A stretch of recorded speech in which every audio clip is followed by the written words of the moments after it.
The murky waters of Dog River held a grim secret. On December 8, 1982, law enforcement in Jackson County, Mississippi made a chilling discovery. Hidden amongst the reeds and mud were the skeletal remains of an individual. One lone shoe lay discarded near the body, a silent testament to a life cut short. The remains were sent to renowned anthropologist Dr. Clyde Snow in Oklahoma.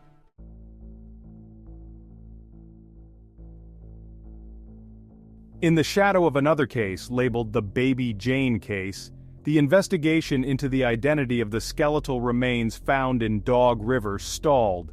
Leads were scarce, and the passage of time only served to further obscure the truth. The case grew cold, the unidentified individual fading into obscurity, known only by a case number in a dusty file. Years turned into decades, and the hope of identifying the remains dwindled. The file became a haunting reminder of an unsolved mystery.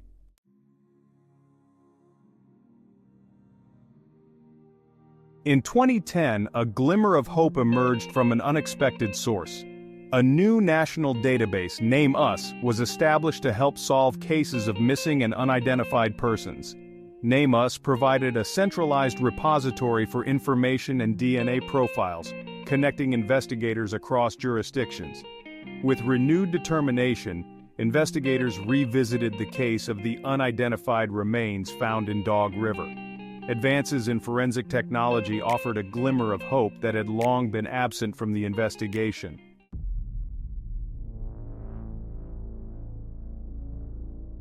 The year was 2012.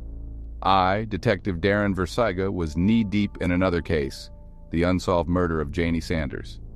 My investigation led me to the chilling case files of victim Melinda Lepre and Sam Little, a serial killer.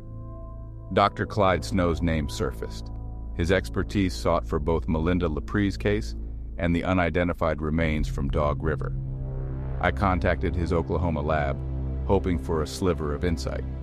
Angela Berg, a dedicated professional at Dr. Snow's lab, revealed 5 sets of Mississippi remains lay unclaimed, gathering dust in their Oklahoma facility.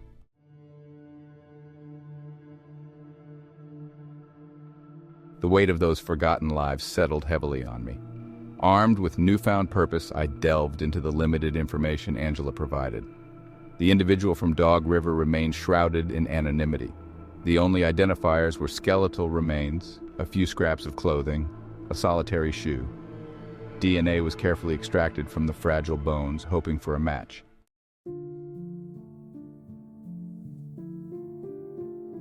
Two years ticked by, each day a painful reminder of the unanswered questions surrounding the Dog River case. The DNA results came back with a resounding silence. No match. I reached out to the University of Tennessee's Forensic Anthropology Department for a facial reconstruction. A year later, a face emerged, a glimpse into the past. The reconstruction was shared on Name Us and local media outlets, hoping for recognition.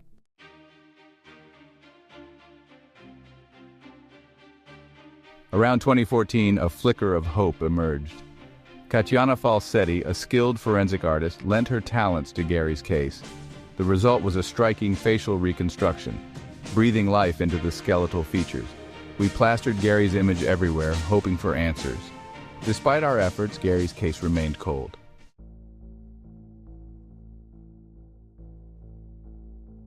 The years that followed were a blur of cases, some solved, many remaining frustratingly open.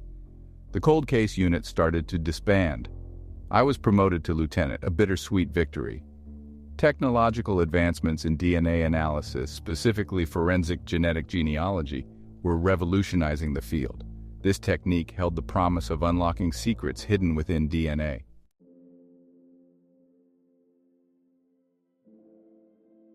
Dr. Anastasia Holobinko, a brilliant forensic anthropologist, recognized the potential of forensic genetic genealogy. She partnered with Othram Inc. to breathe new life into our cold cases. The science was complex, but the premise was simple. By comparing DNA profiles to genealogical databases, we could identify distant relatives. Funding was limited, but Gary's case caught the attention of Carla Davis, who fully funded the DNA analysis. Her generosity breathed new life into his case.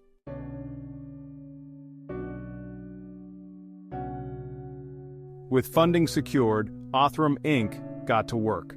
The news we had been hoping for arrived, a potential DNA match. Gary had a family out there, a sister who had never given up hope. Investigators Eddie Clark and Matthew Hoggett traced family trees and located Gary's aunt, confirming the connection. After 4 long decades, John Doe had a name, Gary Peter Simpson, Jr.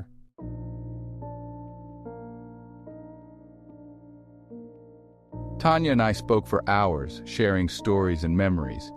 She told me about Gary, his mischievous twinkle, his infectious laugh. He wasn't just a name on a case file, he was a son, a brother, a friend. The investigation into Gary's murder was reopened, but the passage of time had shrouded the truth. The trail was faint, but we were determined to follow it wherever it led.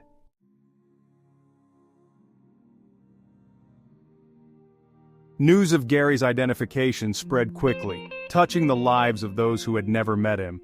The community rallied around Gary and his family, offering support and solace. One sweltering afternoon, I shared Gary's story with a group of friends. As Darren finished recounting Gary's story, a hush fell over the room. One by one, people offered whatever they could spare to help Gary's family lay him to rest.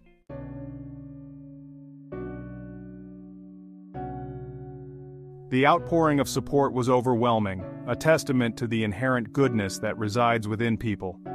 The money collected that day, a tangible representation of empathy and shared grief, would cover the cost of Gary's cremation and transportation back to his family in New Orleans.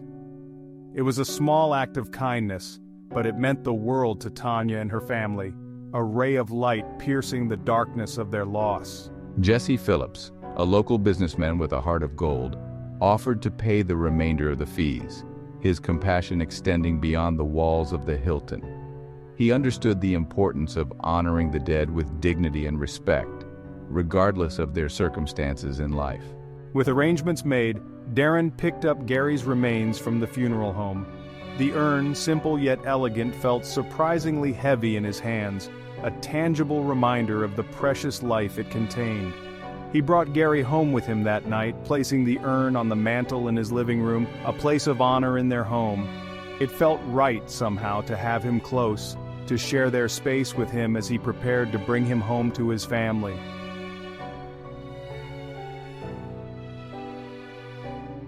The day before our trip to New Orleans, the gravity of the situation weighed heavily on my mind. I felt a profound sense of responsibility, knowing that I was entrusted with reuniting a family with a loved one they had mourned for 4 long decades. The drive to New Orleans was filled with a mix of anticipation and sadness. Jessica, my wife, offered her unwavering support, her presence a calming force amidst the emotional turmoil. As we crossed the state line into Louisiana, I felt a shift, a sense of homecoming, as if Gary's spirit was guiding us toward his final resting place. We met Tanya and her family at a bustling restaurant in the heart of New Orleans. The love I felt from this family was unbelievable. My heart was full. The air crackled with a mixture of anticipation, grief, and a longing for closure. As I shared Gary's story with the assembled group, the room fell silent, the clinking of silverware and the murmur of conversations fading into the background. Tears flowed freely as Tanya and her siblings listened intently, their faces etched with a mixture of pain and gratitude. Finally, after 40 long years, Gary was home. The restaurant, bustling with life just moments ago, now held a palpable stillness. Every eye was fixed on Darren as he stood there, Gary's urn carefully cradled in his hands. Tanya and her siblings, their faces etched with a mixture of grief and anticipation, sat huddled together. Yet in their eyes, I also saw a glimmer of peace, a sense of relief that their beloved Gary was finally home.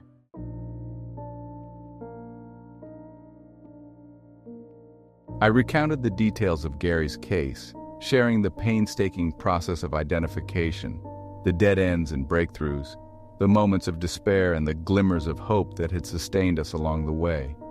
I spoke of the challenges faced by law enforcement in solving cold cases, the limitations of resources and manpower, the frustration of knowing that justice is often elusive, especially for those whose voices have been silenced for far too long.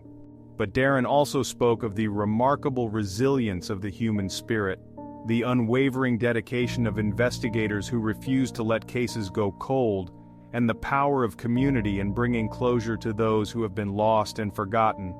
He shared the story of the impromptu fundraiser at the Hilton Garden Inn, the generosity of strangers who opened their hearts and wallets to help a family they had never met. As I spoke, I noticed a change come over Tanya and her siblings. The initial shock and grief began to give way to a sense of peace, a quiet acceptance of the tragic reality of Gary's fate. They listened intently, absorbing every detail, every anecdote, every piece of information that brought them closer to their brother.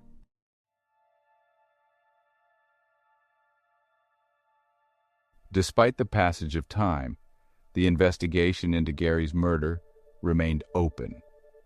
The New Orleans Police Department, working in collaboration with the Jackson County Sheriff's Department, vowed to pursue every lead, to leave no stone unturned in their quest for justice. The details surrounding Gary's final days, his journey from the bustling streets of New Orleans to the secluded banks of Dog River in Mississippi, remained shrouded in mystery.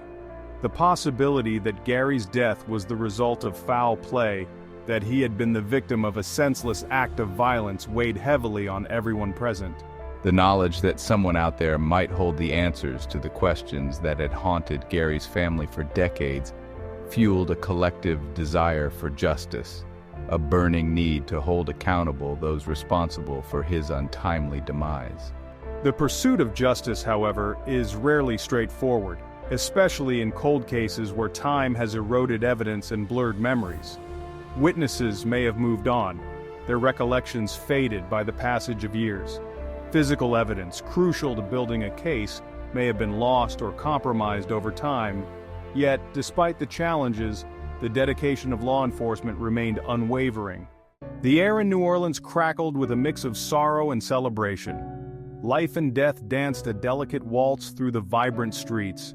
As we walked through the historic area, history pressed down on us. The vibrant colors, music, and scent of beignets, a sensory overload.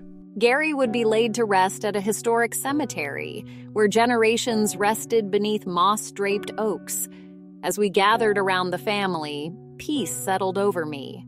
The ceremony was brief but poignant, a bittersweet blend of mourning and celebration. A hush fell over the crowd as Tanya shared stories of her brother. Her words painted a vivid portrait of a life cut short but not forgotten.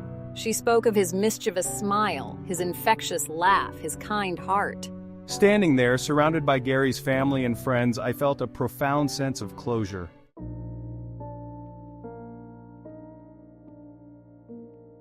Gary's new story, a silent sentinel against time, absorbed our grief, offering solace and closure. Watching Tanya and her siblings bid farewell, I felt Gary's spirit was finally at peace. The ceremony showed the enduring power of family, bonds that transcend time. Though Gary's life was cut short, his memory lived on in those who loved him. Stories shared painted a vivid portrait of a young man full of life. As the mourners dispersed, I lingered by the tomb, peace washing over me. The weight of the case and years of questions faded away. Gary's story, a poignant reminder of the human cost of violence and the enduring power of hope, continued to resonate long after the funeral. News of his identification and the outpouring of support from the community touched countless lives.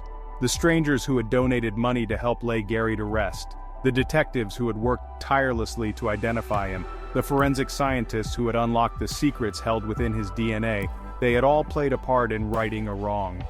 The case served as a stark reminder of the importance of forensic advancements. Gary's case highlighted a more profound truth, that every life has value. The outpouring of support from the community was a testament to our shared humanity. As I drove away from the restaurant that day, the sun setting over the New Orleans skyline, I felt a sense of hope. Gary's case reminded me of the power of perseverance, the importance of never giving up hope, and the enduring strength of the human spirit. It underscored the vital role of law enforcement in bringing closure to families. The promise I made to Tanya, to find out what happened to her brother would stay with me long after the case files were closed. It was a promise born of empathy and the belief that everyone deserves justice. Gary's story became a testament to hope, the resilience of the human spirit, and the pursuit of justice. It served as a reminder that even in death, there is the possibility of redemption. For those of us left behind, it was a call to action, a reminder that the pursuit of justice is a marathon, not a sprint. The fight for those silenced is worth fighting, no matter the odds.